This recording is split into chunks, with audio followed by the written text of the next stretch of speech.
Angela Jordan Perry with Girlfriends' Guide to Homeschooling. Another short, quick bit of information and tidbits that you can take away. Here at Girlfriends' Guide to Homeschooling, we just talk about some different subjects. It varies each time we get together, but it's just a time for us to connect as girlfriends and talk about some of those questions and how-tos and creative ideas of going about homeschooling. So just a little bit about myself. I am Angela Jordan Perry. I am a homeschooling mom of 8 children, and I am delighted to be here with you. So today's topic I wanted to share with you is on the topic of unschooling, the unschooling homeschooling journey. The unschooling homeschooling journey is what we're going to talk about today. Now, this is a type of homeschooling that is on the rise.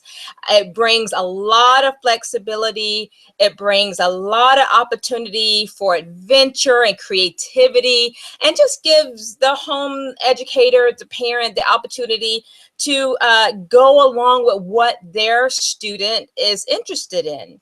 Unschooling can sound very daunting, in which you're saying, if it's unschooling, what does that mean? Are we not learning? We're not homeschooling? What does that mean? So let's dissect what unschooling is.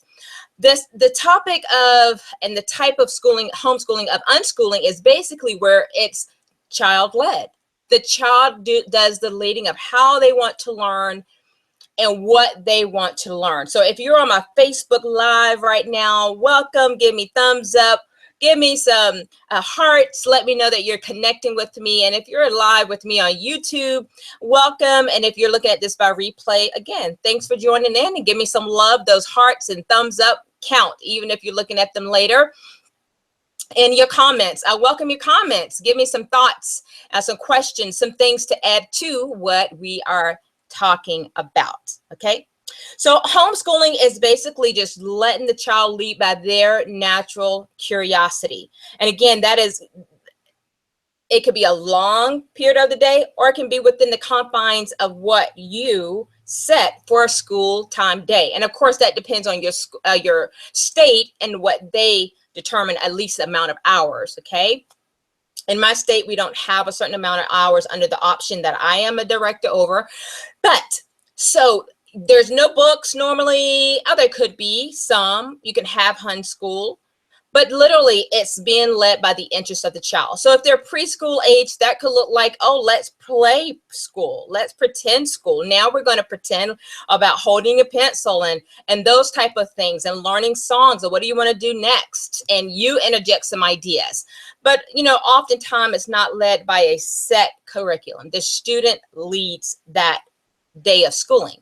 If they are then moving on to say elementary type of schooling, then that will lend itself to, again, play schooling. Maybe they want to learn their numbers. Maybe they want to, read some books. Maybe they then want to go into some art. Maybe they want to sing some songs.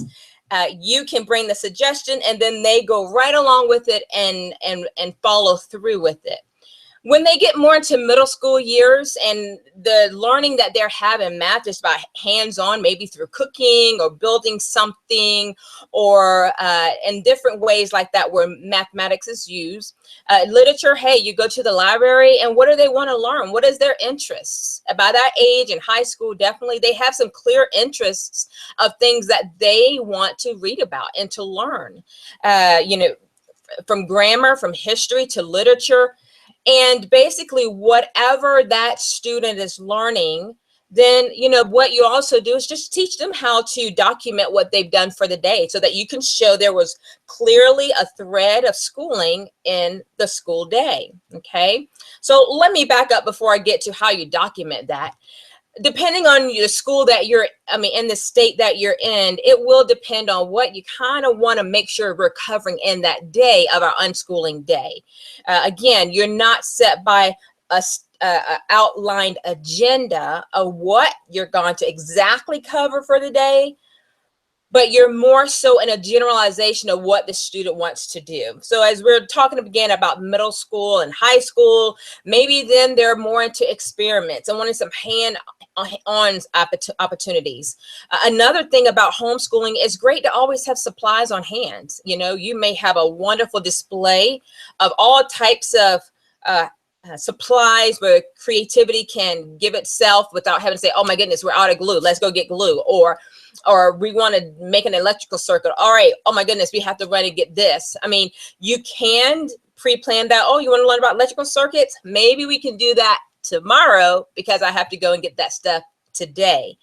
Okay, but again, it's just really led by the student on what their interests are, what their curiosities are.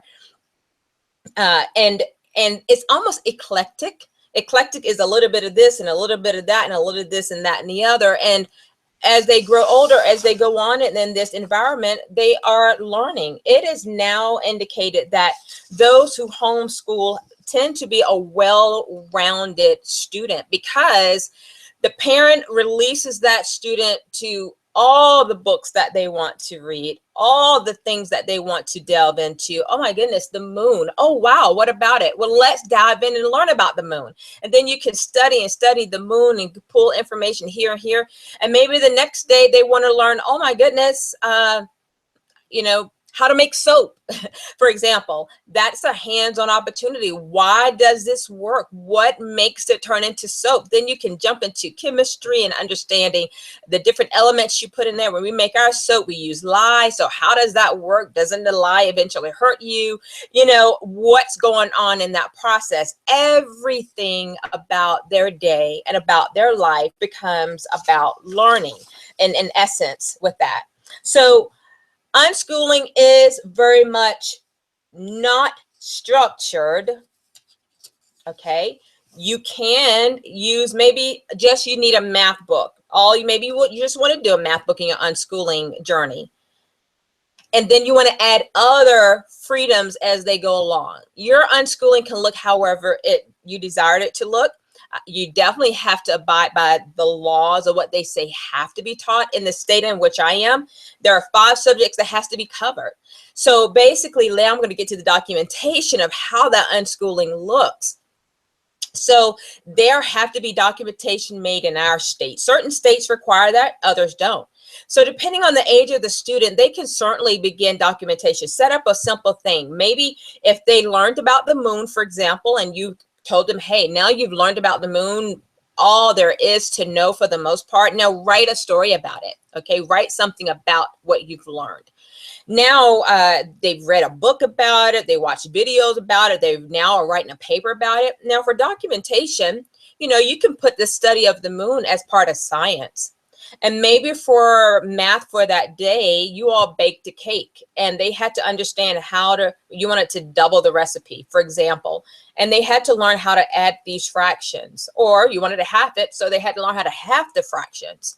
Well, in your documentation, you can clearly write that we learned about fractions and math. Okay. Spelling, you know, if they were writing their paper that day and there were some words that they didn't know, particularly maybe another day, let's say it was a day prior, and they wrote it and there were some words they didn't know, and you circled those and said, these are some words that you need to work on. Boom. The next day, say, these are words that I want you to learn to spell by XYZ, whenever that is. Now you've created spelling lists. Language. Okay. So books, language covers that. Or if you want to talk about grammar and talk about particular, say they want to say something, say they were speaking and said something incorrectly, and then you gave them a correct explanation of that grammar. And then you began to dissect that sentence, however that looks for you. In your documentation, you say, today we talked about nouns. Johnny said this sentence, and I asked him, you know, have you ever heard of a noun? Maybe this is it. And, you know, and you explained what that noun was. And you teach them to write down, what did you learn today? What stuck out at you? Write it down in the documentation. And in the high school level, the same thing. Now, in another video, we'll have to talk about how that homeschooling unschooling, homeschooling journey looked when they're in the high school years and it's time to put that on transcripts. That will need and require a little bit more parent participation and intervention, but it can be done. And colleges will accept that and it would be just fine.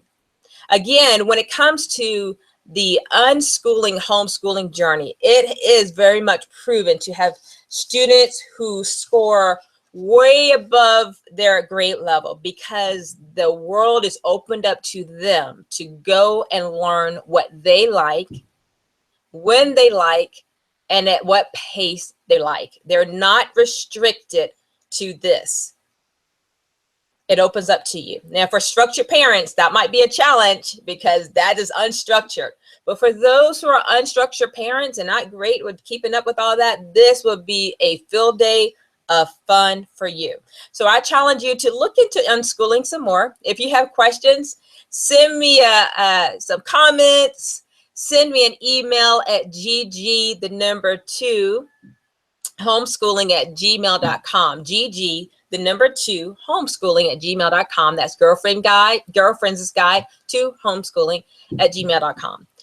I look forward to our next time together. You can also visit my website at www.uchunlimited.com. And there you can find a plethora of information, resources for your homeschooling journey. Thank you for joining me, and I look forward to getting with you on our next time together. Until then, have fun. Try out the unschooling, but definitely have fun as you're homeschooling your children. Have a blessed day. Bye-bye.